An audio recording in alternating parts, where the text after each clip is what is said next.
pas les mêmes moyens que vous pour sonder les avis des professionnels sur les résultats de certaines réformes auxquelles j'ai participé en fait à cette époque-là en tant que juge-chercheur. J'étais l'un des co-rédacteurs, mais pas le rédacteur de ce projet ou du projet de loi sur la sécurité financière. Et en regardant maintenant, 20 ans après, je vois que, en fait, comme tous les textes de loi, le texte de loi est une avancée évidente dans l'historique du droit des affaires en Tunisie, mais évidemment, il avait besoin à chaque fois d'être revisité. Et je trouve qu'en fait, il y a eu 2 réformes ultérieures qui ont complété d'une façon conséquente et importante cette réforme de 2005. Je cite notamment la réforme du Code des sociétés commerciales en 2009, en mars 2009, qui a notamment amendé l'article 200 du Code des sociétés commerciales et aussi d'autres dispositions comme l'article 115 en vue de renforcer le dispositif législatif, notamment en matière de conflit d'intérêts, puisque c'était en fait la première fois qu'on déclare dans le Code des sociétés commerciales où on instaure ce principe de façon séparée, claire et nette, en établissant 2 principes assez importants à mon avis, qui sont le principe de la non-interdiction des conflits d'intérêts, contrairement à ce que pensent certains, parce qu'il n'est pas logique du tout d'interdire les situations de conflit d'intérêts, parce que dans la vie, on est confronté à ce type de situation continuellement dans nos vies, et il est impossible de les éliminer. Mais tout ce qu'il y a, c'est qu'il faut les encadrer de façon à éviter qu'elles ne soient source d'abus. Et donc le deuxième principe, c'est celui d'interdire certaines situations et de mettre des garde-fous pour les cas où on est dans des cas de conflit d'intérêts afin d'éviter les abus, comme je viens de le dire, notamment les systèmes de contrôle préalable et le contrôle postérieur, et aussi le principe de la transaction équitable qui est devenu un principe consacré par un texte aussi très explicite. C'est-à-dire que si je suis dans une situation de conflit d'intérêts et que j'ai choisi de ne pas éviter d'y être, je peux le faire, mais je dois personnellement, et avant tout contrôle externe, veiller à ce que la transaction soit équitable. Et par la suite, je me soumets au contrôle préalable pour le cas où j'ai besoin d'une autorisation préalable du conseil d'administration, puis d'un audit ultérieur du commissaire aux comptes, puis d'une approbation de l'Assemblée générale. Donc je trouve que c'était une réforme très intéressante qui a complété le dispositif de la loi de 2005 et évidemment la loi de 2018 sur le registre national des entreprises. À mon avis, c'était une avancée très importante. Et pour l'histoire seulement, je vous dis qu'en 2010, dans le cadre de mon travail officiel aussi, on avait mené une réflexion sur le devenir, non pas seulement du registre de commerce, mais de tous les registres publics qui contiennent des informations sur les biens des personnes. Parce qu'on a une longue liste de registres, le registre foncier, le registre de commerce, les registres rattachés ou liés au registre de commerce sur les nantissements de biens et tout ça, les registres sur les véhicules, les registres sur les navires et tous les autres registres qui donc contiennent des informations éparses sur le patrimoine des personnes. Et l'une des idées qu'on était en train de discuter en 2010, c'était l'idée tout d'abord de numérisation et deuxièmement d'une certaine méthode d'interconnexion entre les registres qui ne signifie pas une fusion. Évidemment, l'idée d'une fusion est une idée un peu aventurière, un peu utopique, mais l'idée est plutôt de raisonner, et je crois qu'il est toujours temps d'y réfléchir, d'une idée d'une certaine interconnexion qui permet à une personne extérieure de trouver toute l'information sur le patrimoine d'une personne dans un seul espace électronique, qui n'est pas forcément un seul registre, mais des registres qui peuvent contenir des liens ou des certaines connexions qui renvoient d'un registre à l'autre pour donner une image complète sur le patrimoine d'une personne. Évidemment, je ne peux pas vous dire où est-ce qu'on était en 2010, parce que en commençant à réfléchir, j'avais à contacter les personnes concernées par la situation des registres, et notamment du registre de commerce. Et j'ai reçu une information qui m'a complètement choqué. En fait, pour l'histoire, sur le registre, en 2002, nous avons instauré une disposition dans le Code de procédure civile et commerciale, et non pas dans le Code des sociétés commerciales, exigeant que lorsque vous initiez une procédure judiciaire civile ou commerciale, vous devez mentionner dans la requête introductive d'instance le numéro d'inscription au registre de commerce de la personne du défendeur et du demandeur s'il est inscrit au registre. Et jusqu'à aujourd'hui se pose toujours la question de savoir si l'absence de cette mention entraîne la nullité de la procédure ou non. L'essentiel, c'est que j'avais une idée sur l'efficience du registre à cette époque-là. En 2009-10, on était en train de penser, comme je viens de le dire, à l'idée de moderniser ces registres-là. J'ai demandé à quelques personnes qui étaient dans les circuits comment, ou bien qu'est-ce qu'il y a comme risque dans la situation de cette époque-là des registres qu'on avait. On m'a dit, écoutez bien, et à vous d'évaluer. Comment est-ce qu'on délivre un certificat ou une attestation de non-nantissement d'un fonds de commerce, d'absence de nantissement ou de nantissement? On a des registres qui remontent à l'époque coloniale, puisque le registre de commerce a été instauré en 1926. Vous me corrigez si je me trompe. C'est ça. Donc, et depuis, on a des registres papier dans lesquels on inscrit toutes les transactions et les nantissements de fonds de commerce. Donc, le greffier, il connaît certaines sociétés par mémoire. Si vous lui dites telle société, il la connaît, donc il peut vous trouver ou vous guider vers l'information immédiatement. Mais pour d'autres sociétés lambda, il ne les a pas en tête. Et donc, comment il fait pour vous donner ce certificat? Il vous remet les registres, vous faites les recherches, et vous revenez dans 2, 3, 4 heures pour lui dire « j'ai rien trouvé ». Il vous donne l'attestation. C'est aussi simple que ça. Imaginez de quelle transparence, de quelle sécurité, de quelle fiabilité on parle. Et lorsque j'ai raconté ça au ministre de la Justice de l'époque, c'est M. Tekel qui a été aussi surpris que moi, pour ne pas dire plus que surpris, scandalisé en fait. Mais c'était la réalité. Et dans la vie pratique, il était impossible de faire autrement, parce que faire autrement signifie que pour vous donner ce certificat à vous, demandeur, il doit arrêter tout le travail qu'il doit faire pour aller fouiller dans tous les registres qu'il a, remonter à 1926, pour finalement vous donner une attestation disant que telle société n'a aucun nantissement sur son fonds de commerce. C'est ça en fait. Soit qu'il fasse un ratissage exhaustif, ce qui veut dire qu'il va passer 5, 6 jours, 8 jours à relire les registres pour une seule attestation. Et donc, le seul moyen pour sortir de cette situation qui constitue tout d'abord un risque pénal pour l'agent chargé de registre, parce qu'il peut se trouver en prison très facilement. Le lendemain, M. X qui vient, qui trouve et qui connaît qu'il y a un nantissement, qui revient au même greffier, qui lui donne une attestation qu'il y a un nantissement sur le même fonds de commerce pour lequel il a donné une attestation hier disant qu'il n'y a rien. Et donc il peut se trouver en prison très facilement. Pourquoi? Parce qu'il n'a pas les moyens d'aller chercher l'information dans tous les registres, dans tout l'historique. Donc c'est un risque pour tout le monde, et un risque aussi pour tout utilisateur de cette attestation, de cette fausse attestation, qui peut avoir obtenu cette attestation de bonne foi et sans fraude, sans rien du tout. Donc, à mon avis, l'une des plus grandes avancées, c'est celle de numériser le registre de commerce.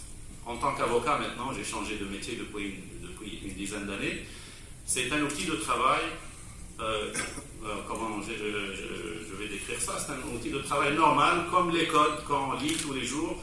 Le registre national des entreprises est un outil de travail indispensable et qui nous facilite énormément la vie avec les informations qu'il contient. Évidemment, le type d'informations qu'il contient, vous avez probablement tous la même impression.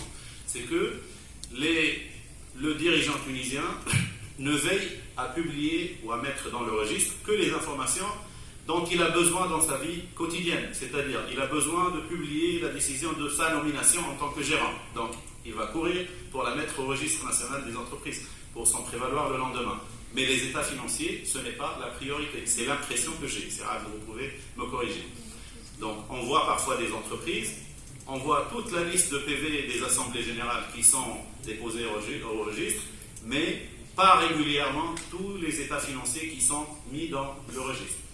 ce n'est pas une critique forcément à l'administration, c'est une critique tout d'abord aux dirigeants des entreprises tunisiennes qui ne veillent pas à mettre les états financiers dans le registre. Le registre national des entreprises, est-ce qu'il a les moyens de les pousser à améliorer cette pratique? Évidemment, il n'est pas le seul sur la scène parce que finalement, les défaillances de ce type doivent être sanctionnées par le ministère public. Or, pour le ministère public, ce ne sont pas les plus importantes infractions. Actuellement, on a l'article 96 qui est devenu le champion du monde pénal en Tunisie. Les infractions les plus évidentes comme l'escroquerie, les malversations et tout ça. Donc, le fait de ne pas déposer les états financiers au registre de commerce, au registre national des entreprises, pardon, ne sont pas regardés comme étant des priorités au niveau de la politique pénale. Et évidemment, ça ne doit pas devenir la priorité, parce que ce n'est pas la logique du monde de se concentrer sur ce type d'infraction et en faire les premières ou bien les priorités du travail du ministère public, mais de toutes les manières, il peut y avoir des sortes de campagnes pour améliorer la compliance, la conformité des entreprises en matière de divulgation des informations financières à travers le registre de commerce.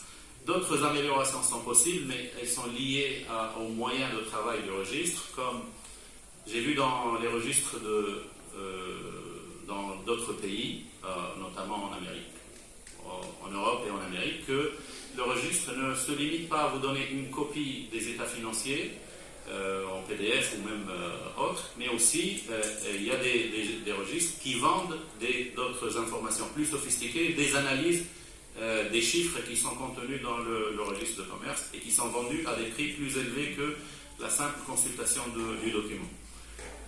Mais ça, je crois que c'est un travail qui peut être fait avec des moyens plus renforcés du registre national des entreprises. Dans cette loi, évidemment, il a été souligné qu'il y a eu des mesures relatives au marché financier, au commissariat aux comptes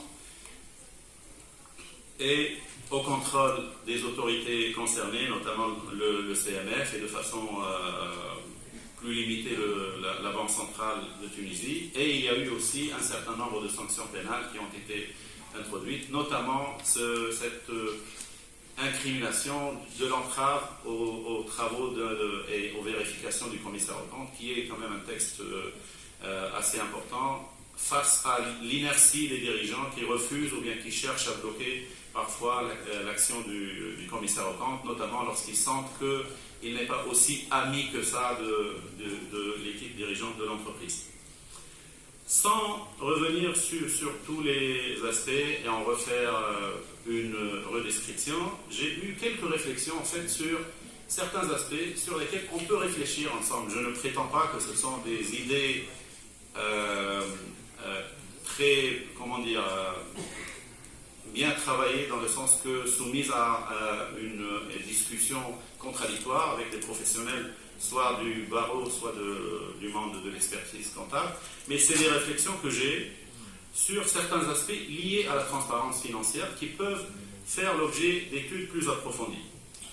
Tout d'abord, nous, dans une loi qui semble ne pas avoir assez de lien avec la sécurité financière, qui est la loi ou le décret-loi sur la lutte contre la corruption, qui a annoncé le principe de l'incrimination de la corruption dans le secteur privé. Et par la suite, on ne trouve pas de texte pénal, il y a seulement une déclaration, on peut dire d'intention d'incriminer la corruption dans le secteur privé. Alors qu'on connaît qu'il y a des pratiques qui sont vraiment des pratiques corruptives dans le secteur privé. Il y a certaines pratiques qui sont déjà incriminées, comme l'abus des biens et du crédit. C'est une sorte de corruption, c'est l'article 96 dans le secteur privé. Mais il y a d'autres pratiques qui sont faites parfois par des salariés qui donnent des avantages indus à certains clients ou fournisseurs de l'entreprise contre des versements immoraux, mais qui ne sont pas incriminés tant que le salarié n'a pas détourné les biens de l'entreprise. Il a pris de l'argent du client pour lui donner une faveur, pour le mettre avant les autres, pour retarder un paiement ou bien une relance d'une demande de paiement, ainsi de suite.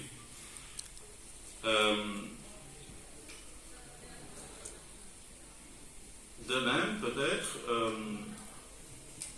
penserai à une possible révision des critères de l'article 13 bis sur les cas dans lesquels il est obligatoire de nommer un commissaire aux comptes. Parmi les questions que je me pose, est-ce que les critères qui ont été retenus en 2005 sont toujours d'actualité si je vois qu'entre-temps, il y a eu une loi qui a obligé certaines entreprises à intégrer les salariés de ces sous-traitants lorsque ces entreprises-là font recours à des services de société de sous-traitance de main-d'œuvre. Maintenant, donc, l'entreprise se trouve du jour au lendemain avec un grand nombre de salariés qui sont ajoutés à ces salariés initiaux. Et de ce fait, le troisième critère retenu par l'article 13 devient satisfait du jour au lendemain alors qu'elle a travaillé pendant des années avec la même force de travail qui n'avait pas la qualité de salarié. Donc, est-ce qu'il est temps de réfléchir peut-être à réviser le troisième critère pour la désignation obligatoire d'un commissaire aux comptes lorsque l'entreprise a été contrainte d'intégrer des salariés parmi son personnel suite à l'application de cette loi sur l'interdiction de la sous-traitance de main-d'œuvre. De même pour la rotation des commissaires aux comptes et le rapport entre le commissaire aux comptes et la société soumise à son contrôle.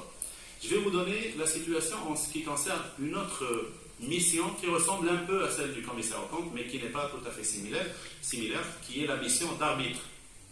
C'est quelque chose que je connais un peu plus même. L'arbitre, selon les standards internationaux actuels, pour être désigné arbitre dans un litige, et il y a déjà certains auteurs qui assimilent le commissaire aux comptes à un pouvoir plus ou moins juridictionnel dans la société en disant que la société moderne est une société calquée sur le modèle de l'État démocratique dans lequel il y a trois pouvoirs.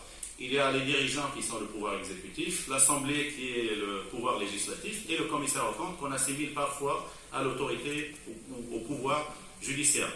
Et donc, l'arbitre, qui est évidemment un juge privé, tout comme le commissaire aux comptes, quels sont les standards pour la désignation d'un arbitre? Tout d'abord, il ne doit pas avoir été salarié, créancier ou débiteur de l'entreprise qui va le désigner en tant qu'arbitre.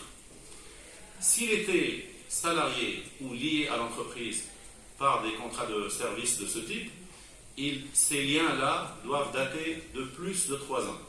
Donc, il ne doit pas avoir été le salarié de l'entreprise 2 jours avant sa nomination. Les liens doivent avoir cessé pendant les 3 dernières années pour que maintenant il ait une certaine distance par rapport à l'entreprise et à ses dirigeants. Ensuite, après la cessation de ses fonctions, aussi il doit garder une distance pendant un certain temps raisonnable. Il ne doit pas rester à l'éternité, mais il est quand même un peu discutable de voir le commissaire aux comptes devenir le conseiller ou un prestataire de service autre en faveur de l'entreprise qui était soumise à son contrôle pendant un certain nombre d'années. Ça peut probablement améliorer l'indépendance des commissaires aux comptes, mais évidemment ça pose les mêmes questionnements qu'on avait en 2005 sur les pratiques qui peuvent naître pour contourner ce type d'interdiction, mais de toute façon c'est une impression personnelle et ce n'est pas, comme je viens de le dire, une idée bien mature d'améliorer d'améliorer la transparence de la relation entre le commissaire aux comptes et la société soumise à son contrôle par ces précautions qui ont pour objectif de l'éloigner des influences de la société en mettant une certaine distance avant, en cours et après la mission de commissariat aux comptes. De même, je me suis toujours posé la question, notamment lorsque j'avais des gens qui venaient me voir en tant qu'avocat, lorsqu'il y a des élections au sein de certaines associations sportives. Ici aussi et là, nous avons un peu d'expérience commune sur ce domaine-là.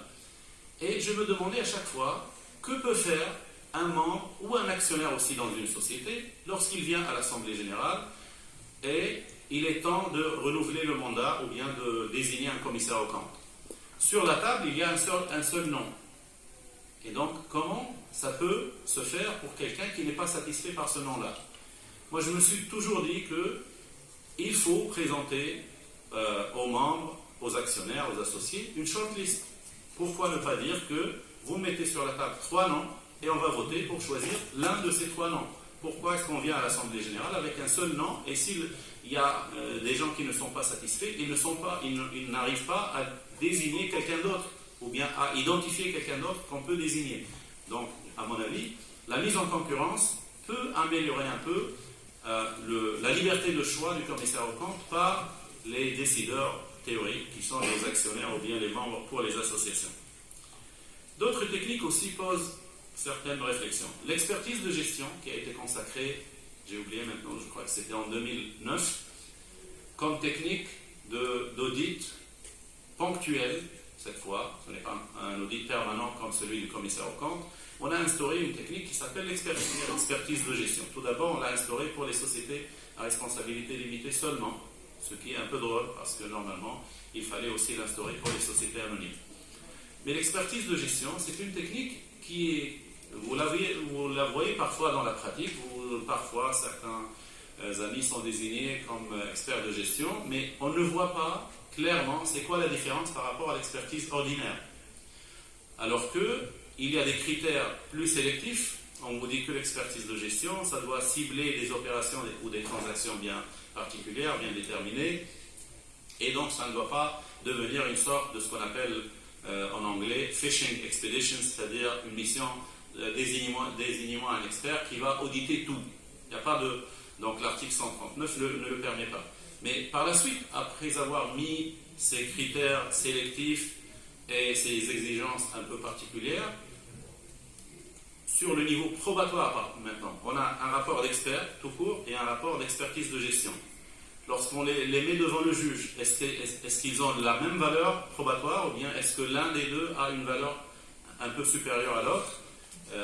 Aucun texte ne dit quoi que ce soit, mais logiquement, aucune préférence n'est donnée au rapport de l'expertise de gestion par rapport à un rapport d'expertise. Et donc, c'est ce qui fait que le justiciable, souvent, il va se dire pourquoi me limiter à ce cadre de l'expertise de gestion qui est assez restrictif et avec des conditions d'éligibilité qui sont un peu rigides, et donc je peux demander faire une demande qui soit rejetée parce que la demande est un peu générale et un peu vaste, alors que je peux demander simplement la désignation d'un expert tout court qui va auditer toute la gestion de l'entreprise pendant un certain nombre d'années ou pendant une période ouverte.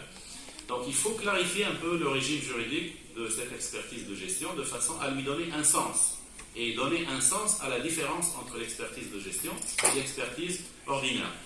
Dernier point auquel souvent on ne pense pas en Tunisie, mais il a été évoqué pour la première fois cette fois. Alors là, c'est une première en droit tunisien. En 2009, on a inséré une toute petite disposition qui n'a pas attiré l'attention des juristes, ni juges, ni avocats, ni autres professionnels, prévoyant que lorsque, dans un certain type de litige, il y a une interrogation directe de la partie adverse.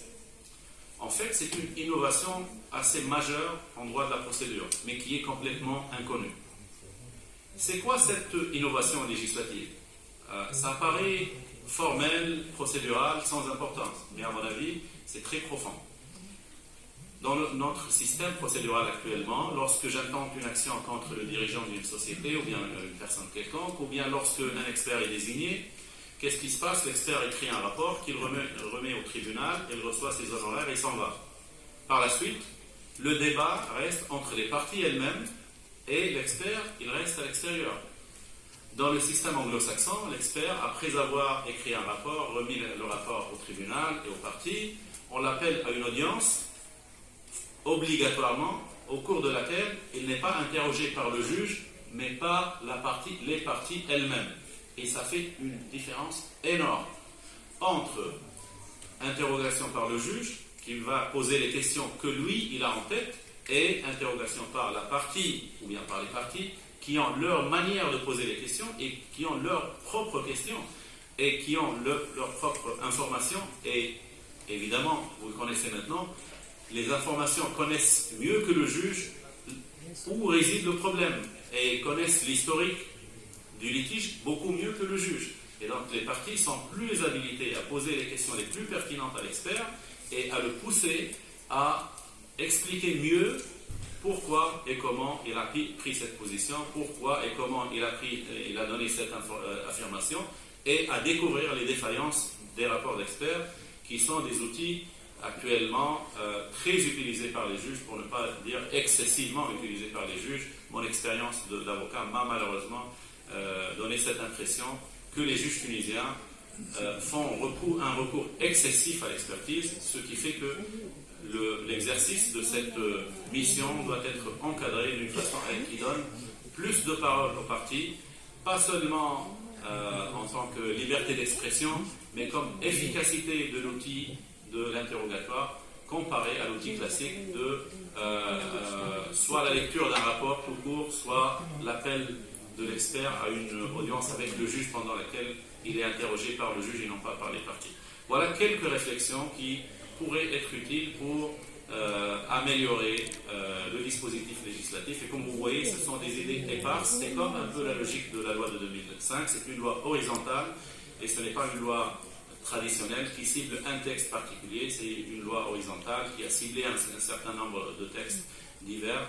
Et je crois que c'est aussi une technique législative assez efficace parce qu'elle permet d'étudier et d'analyser et de répondre à une problématique et non pas à s'adresser à un texte, code civil, code des obligations et des contrats ou code pénal, pour réformer seulement des textes d'un code ou d'un texte bien déterminé. Merci de votre attention.